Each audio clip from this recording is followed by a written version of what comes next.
السلام علیکم ورحمۃ اللہ وبرکاتہ۔ دوستو، شعبان المعظم کا مہینہ شروع ہو چکا ہے۔ ہمیں اس مہینے میں زیادہ سے زیادہ عبادت کرنی چاہیے، فضولیات سے بچنا چاہیے۔ اور اس مہینے میں ایک ایسی رات بھی آتی ہے جس میں لوگ کثرت عبادت کا خیال کرتے ہیں، نئے کپڑے پہنتے ہیں، خرافات سے بچنے کی کوشش کرتے ہیں، لیکن کچھ خرافات ایسی وجود میں لے آتے ہیں جن کا نہ قرآن میں کوئی ذکر ہے، نہ حدیث میں کوئی ذکر ہے، نہ علماء سے ثابت ہے، نہ نبی اکرم صلی اللہ علیہ وسلم سے ثابت ہے۔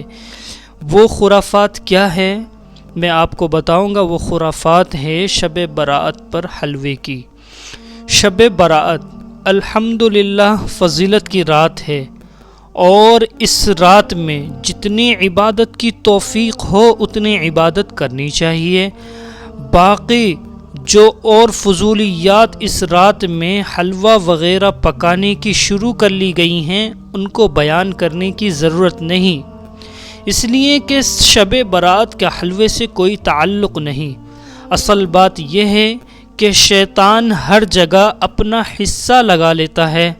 اس نے سوچا کہ اس شب برات میں مسلمانوں کے گناہوں کی مغفرت کی جائے گی، چنانچہ ایک روایت میں آتا ہے کہ اس رات میں اللہ تعالیٰ اتنے انسانوں کی مغفرت فرماتے ہیں جتنے قبیلہ کلب کی بکریوں کے جسم پر بال ہیں۔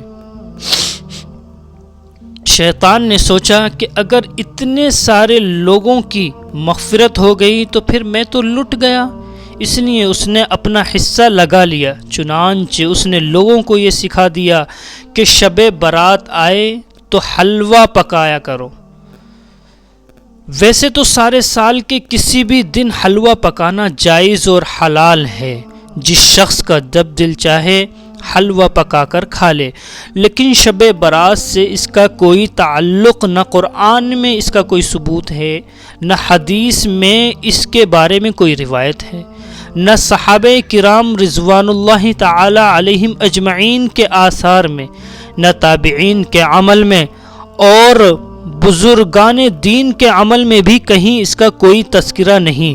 لیکن شیطان نے لوگوں کو حلوہ پکانے میں لگا دیا، چنانچہ سب لوگ پکانے اور کھانے میں لگ گئے۔ اب یہ حال ہے کہ عبادت کا اتنا اہتمام نہیں جتنا اہتمام حلوہ پکانے کا ہے۔ اس لیے ہمیں زیادہ سے زیادہ کوشش کرنی چاہیے کہ ہم اس خرافات سے بچیں، اور لوگ اس خرافات سے نکلنے کی ہر ممکن کوشش کریں۔ اسی رات میں نوافل گھر پہ ادا کریں، کیونکہ بعض لوگ اس رات میں اور شب قدر میں نفلوں کی جماعت کرتے ہیں۔ پہلے صرف شبینہ بجماعت ہوتا تھا، اب سنا ہے کہ صلاۃ التسبیح کی بھی جماعت ہونے لگی ہے۔ یہ صلاۃ التسبیح کی جماعت کسی طرح بھی ثابت نہیں، ناجائز ہے۔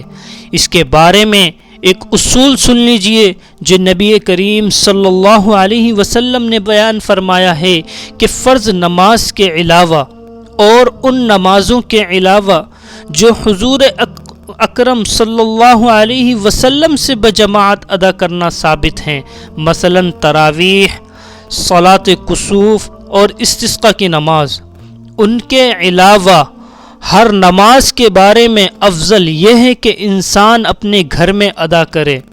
صرف فرض نماز کی خصوصیت یہ ہے کہ اس کے اندر صرف افضل نہیں بلکہ سنت مؤکدہ قریب بواجب ہے کہ اس کو مسجد میں جا کر جماعت سے ادا کرے۔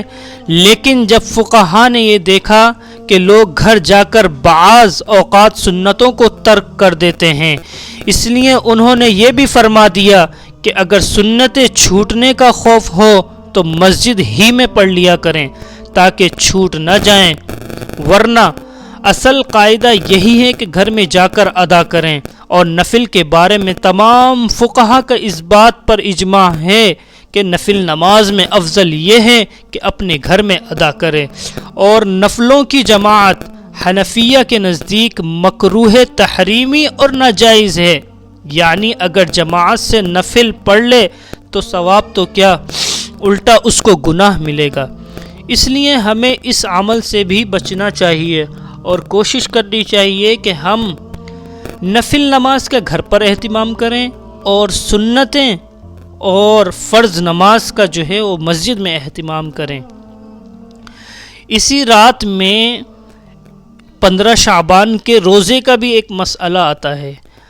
ایک مسئلہ شب برات کے بعد والے دن یعنی 15 شعبان کے روزے کا ہے، اس کو بھی سمجھ لینا چاہیے۔ وہ یہ ہے کہ سارے ذخیرے حدیث میں اس روزے کے بارے میں صرف ایک روایت میں ہے کہ شب برات کے بعد والے دن روزہ رکھو، لیکن یہ حدیث ضعیف ہے، لہٰذا اس روایت کی وجہ سے خاص اس 15 شعبان کے روزے کو سنت یا مستحب قرار دینا بعض علماء کے نزدیک درست نہیں۔ البتہ پورے شعبان کے مہینے میں روزے رکھنے کی فضیلت ثابت ہے، یعنی یکم شعبان سے 27 شعبان تک روزے رکھنے کی فضیلت ثابت ہے، لیکن 28 اور 29 کو حضور اکرم صلی اللہ علیہ وسلم نے روزہ رکھنے سے منع فرمایا ہے کہ رمضان سے 1-2 روز پہلے روزہ مت رکھو، تاکہ رمضان کے روزوں کے لیے انسان نشاط کے ساتھ تیار رہے۔ لیکن یکم شعبان سے 27 شعبان تک ہر دن روزہ رکھنے میں فضیلت ہے۔ دوسرے یہ کہ یہ 15 تاریخ ایام بیض میں سے بھی ہے، اور حضور اقدس صلی اللہ علیہ وسلم اکثر ہر ماہ کے ایام بیض میں 3 دن روزہ رکھا کرتے تھے، یعنی 13، 14 اور 15 تاریخ کو۔ لہٰذا اگر کوئی شخص ان 2 وجہ سے 15 تاریخ کا روزہ رکھے، ایک اس وجہ سے کہ یہ شعبان کا دن ہے، دوسرا اس وجہ سے کہ یہ 15 تاریخ ایام بیض میں داخل ہے، اگر اس نیت سے روزہ رکھ لے تو انشاءاللہ موجب اجر ہوگا۔ لیکن خاص 15 تاریخ کی خصوصیت کے لحاظ سے اس روزے کو سنت قرار دینا بعض علماء کے نزدیک درست نہیں۔ اس وجہ سے اکثر فقہاء کرام نے جہاں مستحب روزوں کا ذکر کیا ہے وہاں محرم کے 10 تاریخ کے روزے کا ذکر کیا ہے، یوم عرفہ کے روزے کا ذکر کیا ہے، لیکن 15 شعبان کے روزے کا علیحدہ سے ذکر نہیں کیا، بلکہ یہ فرمایا کہ شعبان کے کسی بھی دن روزہ رکھنا افضل ہے۔ بہرحال اگر اس نقطۂ نظر سے کوئی شخص روزہ رکھ لے تو انشاءاللہ اس پر ثواب ہوگا، باقی کسی دن کی کوئی خصوصیت نہیں، اور اس روزے کو باقاعدہ سنت قرار دینے سے پرہیز کرنا چاہیے۔ اللہ تعالی ہمیں ان تمام باتوں پر عمل کرنے کی توفیق عطا فرمائے، اور ہمیں خرافات سے بچنے کی ہر ممکن کوشش کرنی چاہیے۔ اللہ تعالی ہمیں کہنے سننے سے زیادہ عمل کی توفیق عطا فرمائے۔ یہ بہت ہی اہم یہ مسئلے ہیں، انہیں ہمیں اپنے ذہن میں رکھنا چاہیے۔ اللہ تعالی ہمیں کہنے سننے سے زیادہ عمل کی توفیق عطا فرمائے، اور جن بھائی لوگوں نے ہمارے چینل کو سبسکرائب نہیں کیا وہ ساتھ میں چینل کو سبسکرائب کر لیں اور بیل آئیکن کو بھی پریس کر لیں تاکہ ہماری ہر نئی ویڈیو کا نوٹیفیکیشن آپ کو ملتا رہے۔ تو ملیں گے انشاءاللہ آپ سے نیکسٹ ویڈیو میں انشاءاللہ۔ تو دیجیے ہمیں اجازت۔ اللہ حافظ۔ السلام علیکم ورحمۃ اللہ وبرکاتہ۔